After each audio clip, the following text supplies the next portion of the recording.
ਸੈਰੀ ਦਾ time ਖਤਮ ਹੋਣਾ ਬਾਕੀ 20 ਮਿੰਟ ਰਹਿ ਗਏ। अस्सलाम वालेकुम बाबे ने सुना को केड़े रंगा चो उम्मीद है तुसी तकड़े हो सके जनाब। आज दी सैरी दा आगाज हो गया।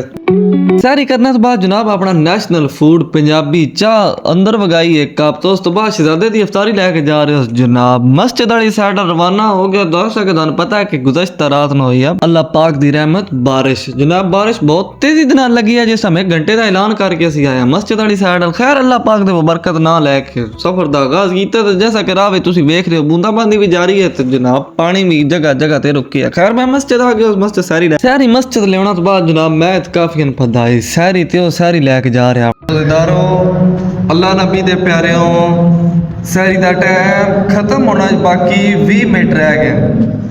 सैरी दा टाइम खत्म होना बाकी 20 मिनट रह गए। आराम नाल खा पी लो अपने प्यारे रोज़े दी तैयारी कर लो। 20 मिनट का ऐलान करने तो बाद जनाब मैं वापसी घर वाली साइड आ रहा तो राह दे विच जनाब बूंदाबांदी भी लगी है थोड़ी थोड़ी जेड़ी बिल्कुल डह रही है उत्ते ते ठंड दा मुजाहरा कर रही है। खैर मैं कम दा करेंदा अपना मुतमैन हो के घर वाली साइड लावा पे तो चंगी डाढ़ी जी जनाब गुज़श्ता रात नु होई आ बारिश। आज मेरे दिन दा आगाज होया जनाब दो पूरे मेरी आँख खुली बहुत ही सुस्ती दे नाल। जैसा कि बाहर वेख रहे हो तुसी मौसम बड़ा ठंडा बने हुआ गुज़श्ता रात नु होई है बारिश तो मैं चढ़ गई चंगी डाढ़ी जी सुस्ती। सैरी तो बाद जनाब एक झटका फिर बारिश तो लगा तो उस तो बाद बदल अपनी मंजिल की तरफ रवादमा होना तो बाद जनाब हुण आ गया शहजादे दी अफ्तारी दा टाइम। मौसम वेख के जनाब बड़ी ठंडक जी महसूस हो रही आई तो अज वाकई बड़ी ठंड आई तो खैर मैं निकला बाहर वाली साइड जनाब अगो लैन आ रहा मैं अफ्तारी जनाब फद के मैं जा रहा मस्जिद। जिवें बुजुर्ग दसदे ना कि तुसी तो पुत्रों जे रोदे वेखे नहीं रोदे तो वेखे असी हाड़ा जेठा दे असी वेखे ना हुण स्याला दे रोदे सन हुण शाम दूर हो वेंदी आ ठड्डू दे डरा तो ठंड तो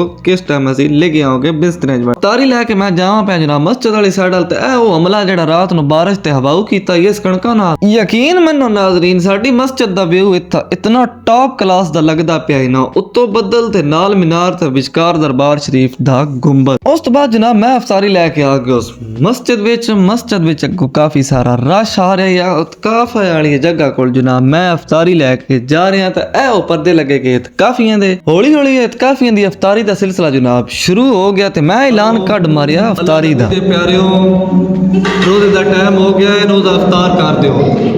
रोज़े दा टाइम हो गया है रोज़ा अफ्तार कर दियो।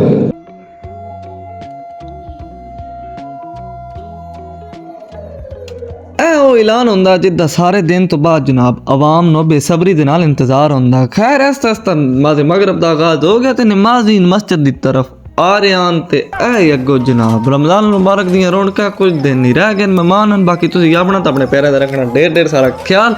मिलदे हैं एक नवीं रौनकी वीडियो दे नाल हसदे रहो तो बसदे रहो।